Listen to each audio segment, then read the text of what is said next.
Extend जो उसके लिए पोजीशन बनाई गई है, ये पोजीशन है।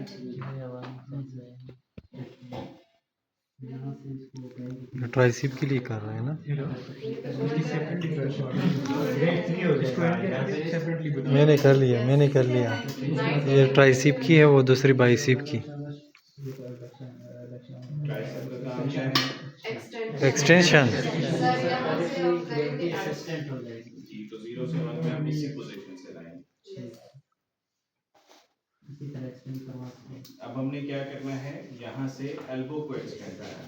ठीक है, tricep is a single joint muscle, वो शोल्डर के ऊपर कुछ नहीं करा रहा। ठीक है, बाइसेप टू जॉइंट मसल है, शोल्डर के ऊपर क्या है, इसमें टूटने वाला चीज है। शोल्डर पे भी स्ट्रेचिंग करा रहा है, नीचे उस पे भी करा रहा है, लेकिन इसका जो ट्राइसेप है ये सिंगल जॉइंट मसल है, ये जस्ट एक्सटेंशन करा रहा है। एक्सटेंशन के लिए आपने क्या करना है, अब इसको यहाँ पे आपने रखा, हाथ को मिड लाइन पर लेकर आए, अब नीचे जो हाथ है उससे आप टैप कर रहे हैं ट्राइसेप मसल को। सर इसके लिए 15 to 20 डिग्री फ्लेक्शन करेंगे शोल्डर के ऊपर, ताकि थोड़ा सा ऊपर। अगर करेंगे तो आपने ये देखना है कि इसकी रेंज एक्सीड ना करे। जी सर, मतलब थोड़ा सा 20 डिग्री। जैसे ये उठा लिया हमने, यहाँ पे पहले नीचे रखा हुआ था, हमने यहाँ पे उठा लिया, बॉडी के साथ लिया ताकि हमें नीचे एरिया मिले। अब जो ट्राइसेप मसल है उसका एरिया ये है, ठीक है। अब अगर आप उसको यहाँ पे टैप करें कि वहाँ पे जगह नहीं है नीचे जाने की, और आप इधर टैप करें तो ट्राइसेप पे टैपिंग नहीं हो रही। तो जो आपने टैप करना है वो मसल आपको पता होना चाहिए कि किस मसल पे टैप करें। ठीक है, अक्सर जब आप लोग इवन वाइवा के लिए भी आते हैं तो उसमें आप टैप किसी और मसल को कर रहे होते हैं, स्टिमुलेट किसी और को कर रहे होते हैं।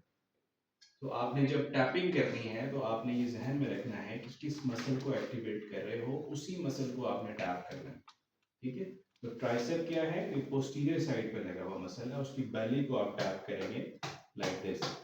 ठीक है, और पेशेंट को कहेंगे इसको देखें बाजू को, और आपने इसको नीचे लेकर जाना है। अब ये इनिशियल कमांड सबको याद होनी चाहिए कि पहली दफा आपने पेशेंट को करके दिखाना है। ठीक है, हम क्या करते हैं, वहां के चलें जी इसको नीचे लेके जाएं, नीचे, अब नीचे क्या है, नीचे कहाँ पे लेके जाना है, कैसे लेके, ये भी नीचे है, ये भी नीचे है, अब इसमें से कौन सी मूवमेंट करनी है पेशेंट को तय करना है। तो आप पहले उसको करके बताएंगे कि आपने अपने हाथ को यहाँ से ऐसे लेकर जाना है। ठीक है, ये देख रहे हैं अपने हाथ को, इसको आपने नीचे लेकर जाना है। ठीक है, कर लेंगे। वेरी गुड, कोशिश करें, चलें, शाबाश, लेके जाएं। गुड, हमें क्या चाहिए, जस्ट फ्लिकर चाहिए। ठीक है, तो आप देखें कि फ्लिकर आ रहा है कि नहीं आ रहा है, वरना अदरवाइज ये ग्रेविटी से खुद ही नीचे जाएगा, आपने जस्ट कंट्रोल करना है। 2-3 दफा करा के अब रोकें, चलें, गुड, मूव करें, वेरी गुड, शाबाश, जोर लगाएं, वेरी गुड, फिर करें, वेरी गुड, जबरदस्त। ये कौन से ग्रेड में हो गया, ग्रेड 1। ग्रेड 0 से फ्लिकर आना शुरू हो गया, तो इसका मतलब है ग्रेड 0 से 1 में। ठीक है, ये फ्लिकर ट्राइसेप मसल का इतना स्ट्रांग होता है कि अगर आप उसको यहाँ से ग्रेड 3 में भी यहाँ से टैप करेंगे तो खुद ही सीधा होना शुरू हो जाता है।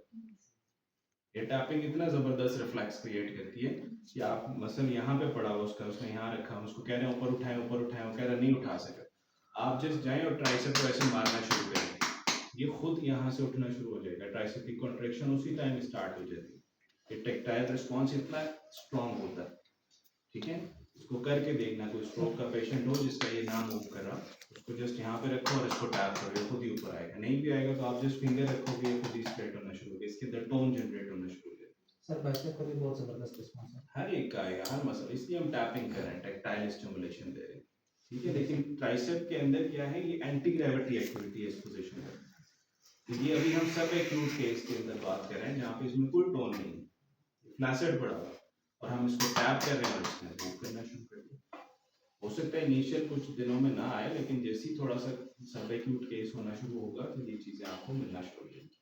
तो this is for grade 0 to 1। अब आप किस में आ रहे हैं, ग्रेड 1 से 2 में। तो आपने क्या करना है, साइड लाइन,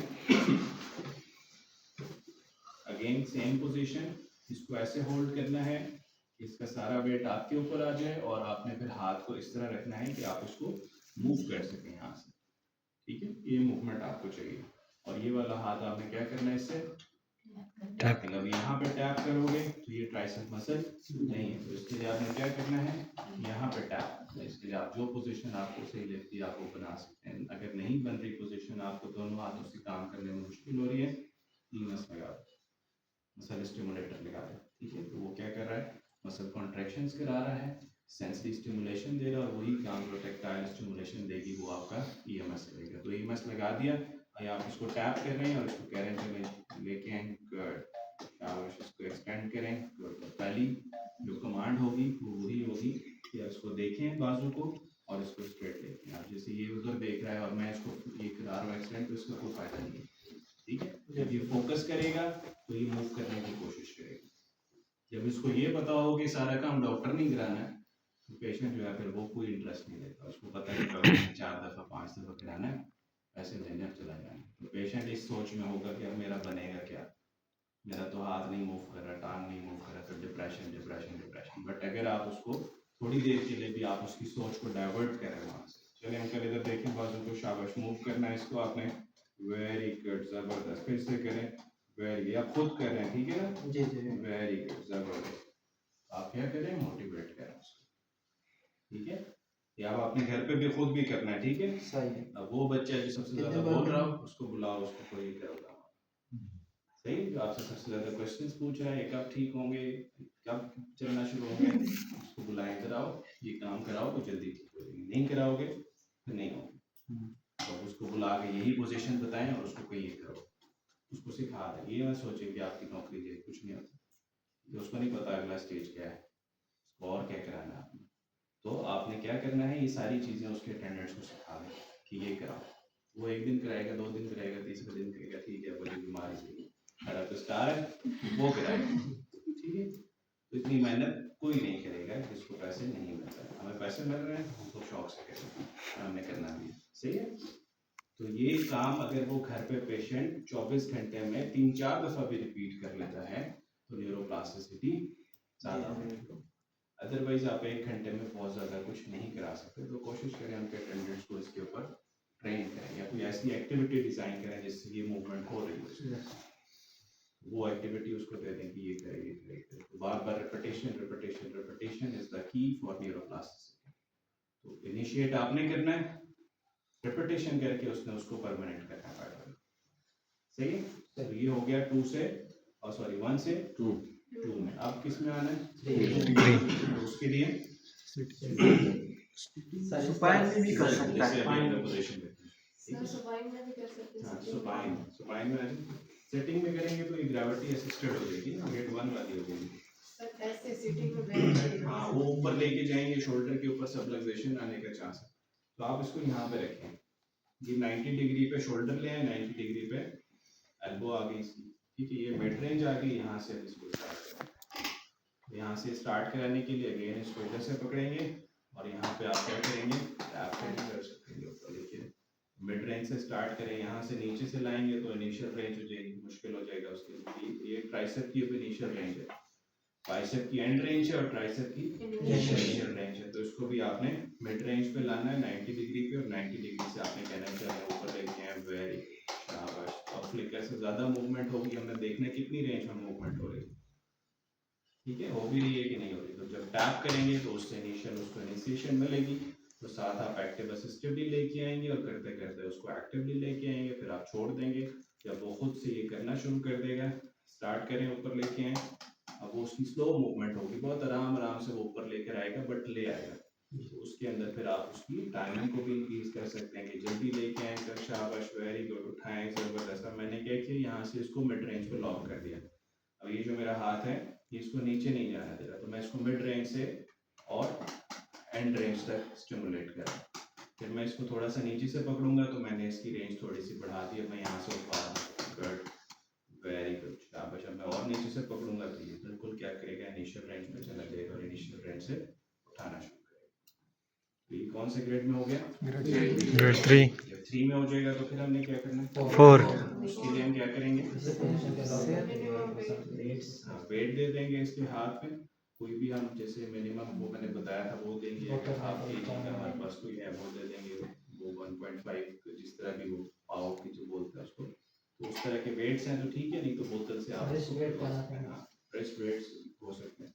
अब आपने क्या किया, वेट दिया और अब अपने अगेन इसको कहा चले जी उठाएं इसको ऊपर, शाबाश। तो इनिशियली हो सकता है वेट के साथ ना उठा सके तो आप एक्टिव असिस्टिवली लेकर आएंगे, जब वो करना शुरू कर दे तो फिर आप उसको छोड़ देंगे और उससे कहेंगे खुद करे। तो वेट है हाथ में तो आपने उसको गाइड करना है, क्योंकि पेशेंट की अभी इतनी स्ट्रेंथ नहीं है कि वो डायरेक्टली सपोर्ट में जाएगा, हो सकता है वो वेट उसके मुंह पे लग जाए कुछ इस तरह, तो उसकी सेफ्टी का ख्याल रखें। तो आपने नीचे हाथ जरूर रखना है उसके, ठीक है। और मिड रेंज से पहले स्टार्ट करेंगे, जब मिड रेंज में वो ग्रेड 4 में आ जाएगा तो फिर हम क्या करेंगे, थोड़ा सा increase रेंज इंक्रीज करेंगे, फिर करते करते उसको इनिशियल रेंज से वेट के साथ मूव कराएंगे, ऊपर ले आए। जब वो ये करना शुरू कर देगा तो इसका मतलब है ग्रेड 4 में है। मीनवाइल हमने इसको इनकॉर्पोरेट करना है ग्रेड 3 के बाद इसके अंदर। हाँ हमारे क्लिनिक पे वो जो एक्सरसाइज कराते हैं न्यूरो के पेशेंट्स को, उन्होंने वो रखा हुआ है जो नहीं होता स्केट बोर्ड, वो उसके साथ हाथ बांध देते हैं इधर बैठा के ना इसके ऊपर, अब वो कहते हैं इसको चलाएं, वो स्केट बोर्ड के साथ जो है वो पेशेंट चला रहा है, उसको इधर भी ला रहा है, नीचे व्हील्स लगे हैं, रोल्स लगे हैं, वो चला रहा है। चलाने से क्या हो रहा है, रेपुटेशन मिल रही है, ठीक है। एंगल चेंज करें, कभी इस एंगल पे चलवा रहे हैं, कभी इस एंगल पे चलवा रहे हैं, तो इससे क्या हो रहा है, पेशेंट मूव कर रहा है, मूव कर रहा है, रेपुटेशन आ रही। तो जो आपके पास अवेलेबल चीज़ है, रेंज आपको पता हो, मूवमेंट आपको पता हो, एंगल आपको पता हो, तो उसके अंदर जो आपको नजर आए वो करें, ठीक है। अब जैसे वो जो वो बैंड्स होते हैं, रेजिस्टेंट बैंड्स होते हैं, उसमें आजकल वो आ रहे हैं जिसके दोनों साइड्स पे हैंडल्स बने होते हैं, तो एक को आप आसानी से किसी जगह पे टाई कर दें, दूसरा उसके हाथ में पकड़ाएं, उसको खींचे उसको, ठीक है। उसको उसके लिए आप कोई भी एंगल करवा सकते हैं। अब इससे क्या है, अगर आप उसको ऊपर बांध देंगे यहाँ पे, ठीक है, अब उसके एडेक्टर वैसे ही स्ट्रॉन्ग है, लेकिन उसको ये सेंस ऑफ मोटिवेशन देने के लिए कि आप एबडक्ट कर सकते हैं। अब वो रेजिस्टेंट बैंड अपनी इलास्टिसिटी की वजह से इसको ऊपर लेकर जा रहा है, तो आप उसको कह रहे हैं शाबाश इसको ऊपर लेके जाए, ऊपर लेके जाए, ऊपर लेके जाए। अभी एक्टिव असिस्टेड मूवमेंट हो रही है, उसको लग रहा है कि मैं कर रहा हूँ, लेकिन वो क्या है, इलास्टिक उसको खींच रहा है, ठीक है। जब वो नीचे ला रहा है तो नीचे लाना उसके लिए आसान है, क्योंकि एडेक्टर्स उसके पहले ही स्ट्रॉन्ग हो जाएंगे, तो ये मूवमेंट वो कर लेगा। अब एबडक्शन मुश्किल है, तो एबडक्शन इलास्टिक कराएगा, तो उससे फायदा क्या होगा कि उसके अंदर सेंस ऑफ मोटिवेशन आएगा, ठीक है। तो इससे क्या होगा, वो ऊपर, अब उसको ऊपर बांधा हुआ है हमने, वो खींच रहा है यहाँ से और इसी एंगल से वापस आ जा रहा है, तो मूवमेंट हो रही है वाला। तो इस तरह करके आप किसी ना किसी एक्टिविटी को उसके अंदर इंगेज करेंगे तो इसकी ये मूवमेंट ट्रेन हो जाएगी, ठीक है। स्टार्ट करें।